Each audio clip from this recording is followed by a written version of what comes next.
Hey everyone! Hola a todos! This is Jahaira. And this is Stephanie, and welcome to Cuento Crimen podcast. Y aquí on the Cuento Crimen podcast, we are a true crime podcast and we bring a new case every Wednesday. Cada miércoles. And these are cases that don't get much media attention, so chances are you haven't heard of some of these cases. And we cover these cases in spanglish. Así que agarra a tu abuelita, tu abuelito, tu mamá, tu papá, a quien tú gustes, and come join us every Wednesday for a new true crime case.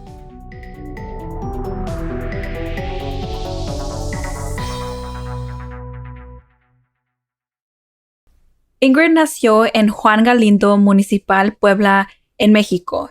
Ella venía de una familia de 6. Son 4 hermanas y una de ellas es su gemela y también vivía con su papá. Su mamá no estaba en su vida. She had actually left them early in their life. So it was really just her father that raised her and her siblings. And se dice que Ingrid loved her family, loved her father, loved her sisters. It was just, like a tight-knit family. A healthy, tight-knit family, too. But unfortunately, her father passed away in the year 2016. So, it was fairly recent. Que tanto son 4 años. Esta pérdida was really impactful for her. Like, she loved her father. I mean, losing a parent must not be easy, right? And she's losing her only parent because her mother isn't part of her life. So, this was, devastating for her. Ella nomás tenía buenas cosas que decir de su papá. That's how she remembered him. Dicen que le gustaba hablar sobre él and tell people all the good things that he was and, que seguía haciendo para ella. She really had nothing bad to say about him whatsoever. And como dijo Steph, he was her everything. And Ingrid, was raised by a single parent. So it was really tough. And I'm sure that she had that void from not having her mother around. Now she lost her rock. Mm-hmm. But nevertheless, Ingrid is described as a beautiful person inside and out. Ella era bella y también era bien inteligente. Tenía un corazón enorme. And she got her master's in tourism business administration. Yeah, I think she was all these things because of the way that she was raised. She was raised with love. Well, yeah. It shows. Mm-hmm. And she loved life, everything about it. Ella amaba su familia, los animales, la música, and of course, traveling. Mm-hmm. She was also described as a good person. Dicen que ella fue a ayudar para construir viviendas cuando pasó el terremoto que pasó en el 19 de septiembre del año 2017. So that just says good things about her, to go help. That was one of her morals. She needed to go and help people. Y cuando ella se movió a la Ciudad de México, ella conoció a Erik Francisco Robledo y él era un ingeniero civil de 46 años. So there is an age difference. She is much younger. She is 25 years old. Yeah. And he is 46. And we just want to state that there is a difference there. Mm-hmm. Which, sometimes it's fine. Yeah. It happens. And so, as time went by, they moved in together. Not sure if they were actually married or they just kind of se juntaron. But neighbors did say that they would hear arguing from their apartment from time to time. Desafortunadamente, Ingrid le quitaron su vida el 9 de febrero del año 2020. Erik Francisco Robledo, de 46 años, la mató en su propio departamento. Ellos vivían en Tamango Street in Vallejo Colony in Mexico City, and that's where she was found lifeless. He stabbed her, mutilated, and, trigger warning, he skinned parts of her body because he wanted to get rid of the evidence. So graphic. Me dio los goosebumps. Y cuando llegó la policía al apartamento, él estaba cubierto de sangre. Ya se puede imaginar. He was arrested on the spot, on the scene, and he was confessing to the murder of Ingrid. And once in custody, él les dice todo lo que pasó. And let's remember that Ingrid is not here to tell her side of the story anymore. He took her life, so the only story that we have es la historia de él. Y él estaba diciendo que él llegó a casa un poco tomado y que Ingrid se había enojado con él. And that because of that, it just created a whole argument between them. Ingrid le dijo que lo quería matar, que ella estaba bien enojada, and, she was talking out of rage. Él dice que that the altercation all happened in the kitchen of the apartment and that he told her to stab him 3 times. But instead, that's when he grabbed a knife and stabbed her in the neck 5 times. And he describes what he did. He says that, yeah, he stabbed her, and then after, he skinned her from her head to her knees and disemboweled her. And obviously, this is very graphic and very detailed, and he describes exactly what happened, and then he claims self-defense. I just don't understand how that would be self-defense. You're asking this person to stab you, but then instead you grab the knife and stab them. And it's even like, okay, let's say que Ingrid sí agarró el cuchillo para, hacer lo que él estaba diciendo, but it's like, do you really have to go to the extent to doing all of that?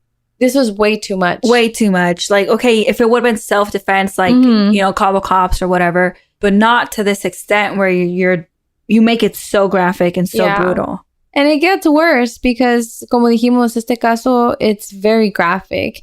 And so he then says how after he did what he did, he tried hiding the evidence by flushing her organs and skinned pieces down the toilet. It's, yeah.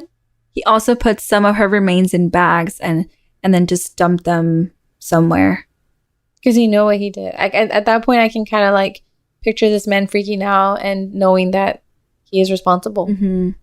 En ese momento, no sé por qué, él le llamó a su ex esposa. So remember, there was an age difference, and I guess él ya se había casado una vez. Y no sabemos por qué le llamó a ella. Like, did he expect her to help? Did he maybe try to, confess? Was he really having like this mental breakdown? We don't know. We just know that he did end up confessing to her that he killed his new partner, Ingrid. Thankfully, this ex-wife called the police to report this horrific crime. Y así fue como la policía llegó al apartamento. So they headed there right after this phone call. And when police get there, he was found still kneeling on the floor, shirtless, and again covered in blood. And he was still holding the knife right next to Ingrid. La policía lo arrestó y hay fotos de él on the internet of him being arrested. His head is wrapped with like a band-aid or something like that. He's shirtless and he's covered in blood. Y también hay un video de su arresto donde está él confesando también.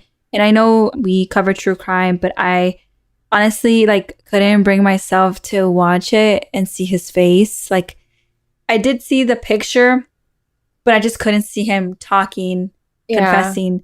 Because I don't know, it's the mannerism, your face, your eyes, you're covered in blood. I feel like if I were to watch that, his face would stick in my head. Yeah. And I feel like that has happened to you before, huh? It Where does. We look at pictures and videos and sticks with me. It really does stick to stuff. That's like my boundary. I was like, I need to not see his face because I can't unsee it. Yeah. Well, let me just say that he truly was and looked like a monster. Mm-hmm. Leímos que él dijo que él trató de eliminar evidencia porque no quería que nadie notara. He didn't want anyone to notice that, I don't know, his partner is missing.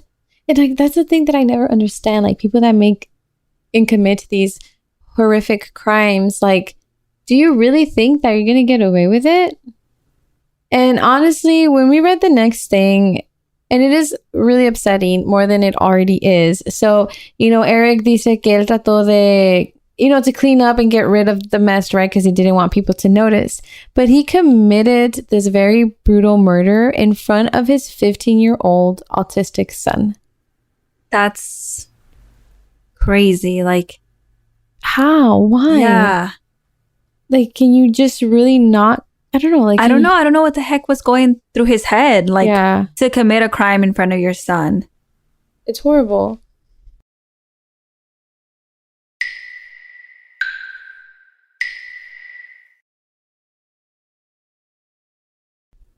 Ingrid's family, of course, was devastated when the news came to them. Her friends and her acquaintances, too, it's hard news, and then also just learning about what happened. Y sus amigas sí dijeron que Erik era violento. Dijeron que en el año 2019, Ingrid had actually filed a report against Erik, but no one ever really followed up with the report. También leímos que Ingrid también una vez se quiso suicidar, She was standing on the edge of the building, but first responders helped her not to. I don't know how else to say, but that is a clear sign that something is wrong. The fact that there is a report, and then the fact that she would rather end her life than having, to deal with him and to deal with all of that. Like, come on, you guys. Like, there's signs. We have to do better. Yeah. And I just wish someone was actually, like, truly there to have helped her. Like, yeah, helped saved her, right? But also help her from the situation that she's in. También la ex-esposa de Erik had filed 2 reports against him, and one being for domestic violence. So here there's, like, a clear history of him. Like, so I just... And I just want to say one thing, and I don't know, it might be, like, a little but, like, if you're out there and if you're listening and if you for some reason think it's okay to do this to your partner, why? Like, why would you want to hurt, quote unquote, the person that you love? And also, you do not have to be physical with your partner. You can also do it mentally. And, like, I feel like a lot of, it's just, why? Like, I don't understand. It never ends well. Yeah. So just don't. Just if you're not happy, just remove yourself from the situation. Like, that's what I've always said. But I know there's a lot that goes to play into it, but it's just, it sucks having to hear, But anyways, so back to the case. Entonces, all of this is happening. And another thing that made us really upset to hear about fue que, because everything was happening so fast, like, investigators come, they search the place, they have this person in custody now. So at the end of the day, a picture was leaked of her remains of her body. And honestly, we both researched this case trying not to see that. Like, we knew that it was out there and we were, like, hoping and praying que esta foto no saliera. So every article we opened, we were just really scared to come across it. But people describe this image to be horrifying. And I'm not trying to imagine it, but, like, de todo lo que le hizo y, how he kind of just brutally did all of this to her body. Like, imagine now there's a picture of these horrible things out there. So this picture was leaked by someone that worked on the screen or, for the newspaper, because it was published first page on the newspaper. Also, is there, like, any rules on, like, what graphic displays you can put on newspapers? Does it depend on, like, the country or, like, I mean, it probably does depend on the place to print this picture front page? Yeah, I mean, I don't know, like, the rules, but I feel like, I think that, it shouldn't be published because it's so graphic. I don't know. I feel like it's so disrespectful to the family and disrespectful to her and her memory. Yeah, for sure. No, 100% agree. And, eventually, if this image was on the front page, it eventually made it to the internet. Mucha gente empezó a compartir la foto y mucha gente vio esta foto y como dijo Steph, like, it is disrespectful and it's kind of like crossing the line, I feel like, almost. The newspaper que publicó la foto del cuerpo de Ingrid used a title that really it did not sit well with people. They titled it, and I quote, "It was Cupid's fault," end quote. Y en español, y lo cito, "La culpa la tuvo Cupido." Cupido no tuvo culpa en nada. Yeah. Like, how, that is, like, downplaying the whole situation. You know what I mean?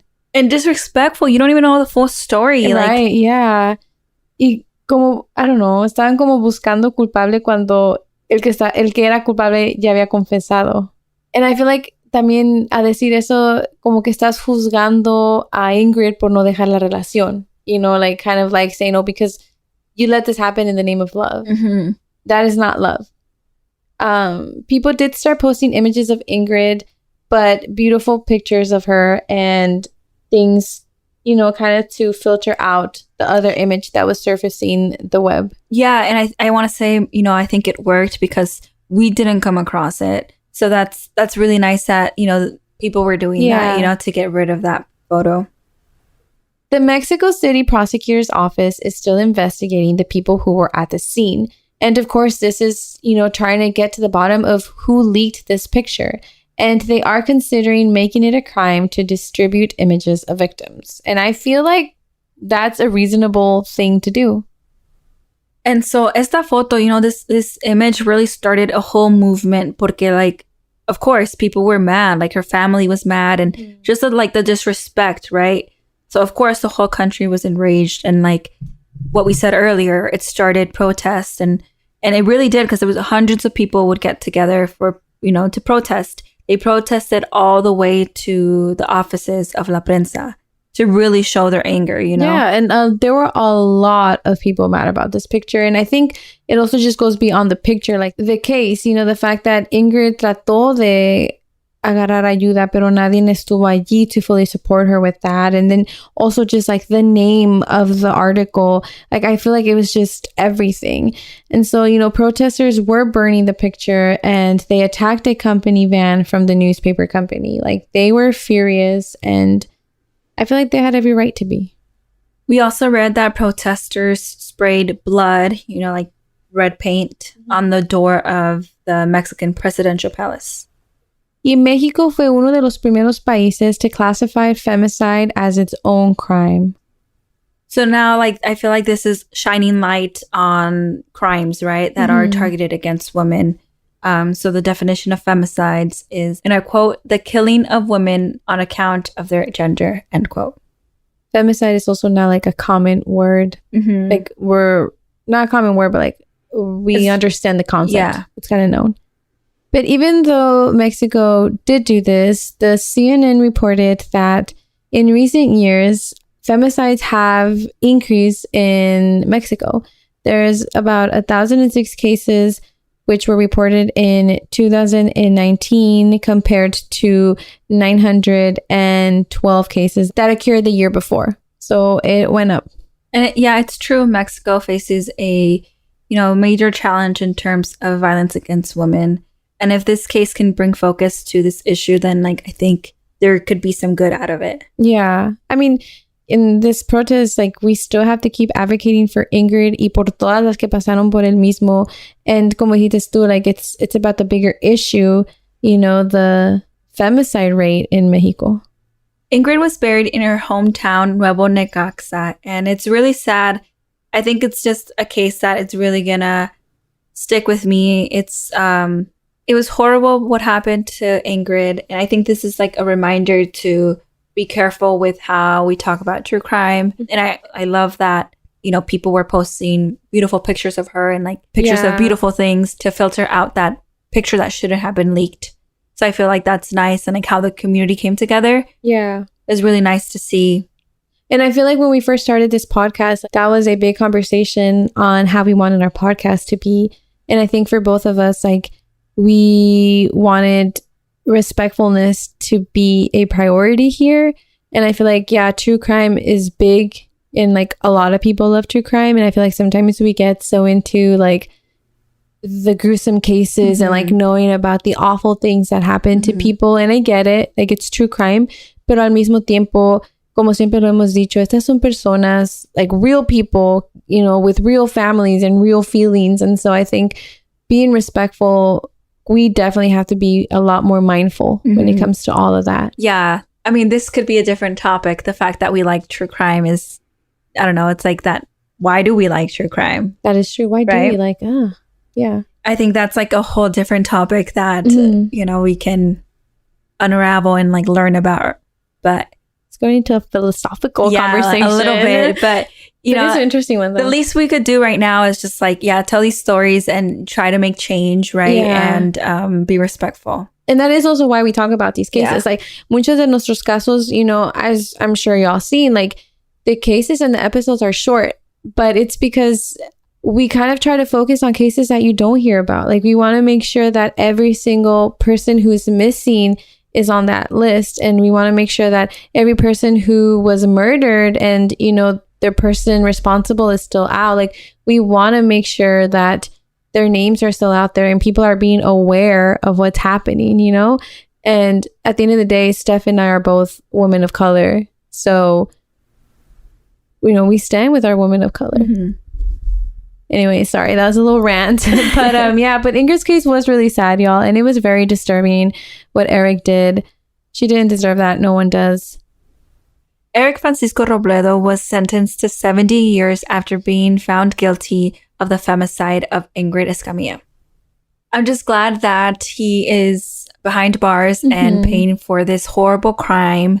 And that no one else can, be a victim of his. Yeah. And I'm glad that there is some good coming out of this case. Like there's protests, there's more awareness, and there's more people for the movement. Yeah, exactly.